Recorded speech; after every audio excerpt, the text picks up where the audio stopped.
ce qui est fou, c'est que Björn Dahlem commençait alors qu'elle n'était pas née. Hein. C'est vrai, elle n'est pas du tout née. Oui.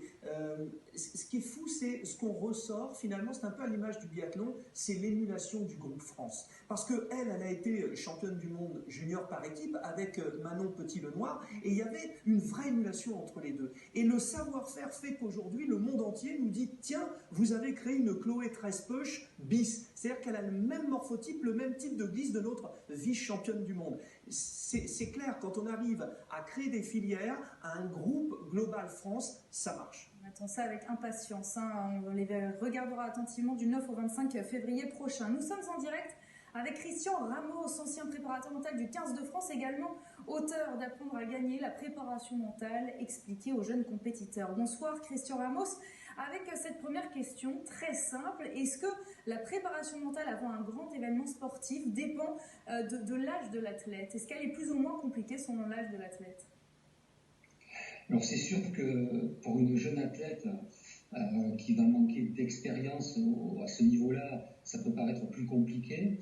Mais ce n'est pas le seul critère en fait. Il faut prendre en compte également le profil de l'individu. C'est-à-dire on aura affaire parfois à des profils très cartésiens et à 10, 11, 12 ans, ils seront déjà très structurés dans une préparation mentale. On peut avoir aussi des affectifs qui auront besoin vraiment d'un entourage très très proche, mais également des insouciants qui ne se prépareront pas forcément et qui seront efficaces. Christian, il y a de toute évidence un point commun pour tous les jeunes, c'est l'insouciance, on le répète à chaque fois. Quelles sont les limites de l'insouciance? Parce que ça peut devenir un handicap, même si c'est un avantage au départ, l'insouciance. Alors déjà, on a parlé de l'avantage. C'est-à-dire que cet avantage permet à l'athlète d'être totalement centré sur ses sensations, d'être totalement dans l'instant présent, de se poser aucune question sur le résultat, et ça peut permettre de créer l'exploit.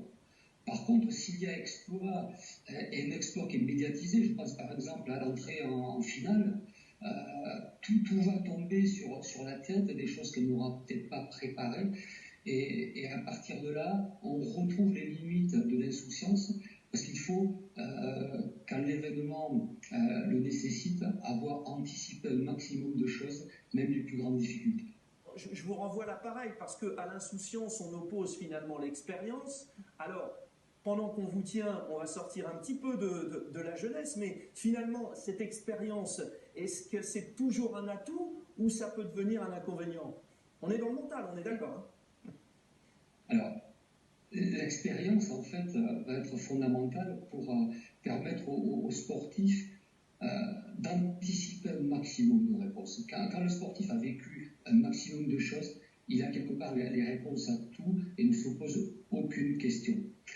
Mais je suis aujourd'hui convaincu que l'on peut, grâce à une éducation mentale, permettre dès le plus jeune âge à tous ces jeunes d'acquérir une expérience un peu plus tôt. Et c'est vraiment la chose qui nous tient à cœur, de pouvoir accompagner ces jeunes pour qu'ils puissent, avec déjà quelques petites compétitions, avoir une démarche qui leur permette de prendre beaucoup d'expérience. Je peux vous féliciter, mon cher Christian, parce que votre méthode que j'ai le plaisir d'appliquer avec les jeunes de Saint-Gratien en handball fonctionne très bien. Ça a cartonné ce week-end. C'est vrai ce que je dis. Bravo pour votre méthode. Bravo donc Christian Ramos, merci beaucoup. Il faut donc lire Apprendre à gagner, la préparation mentale expliquée aux jeunes compétiteurs. Merci beaucoup. C'est la fin de cette édition déjà de Daily Sport. On va se quitter avec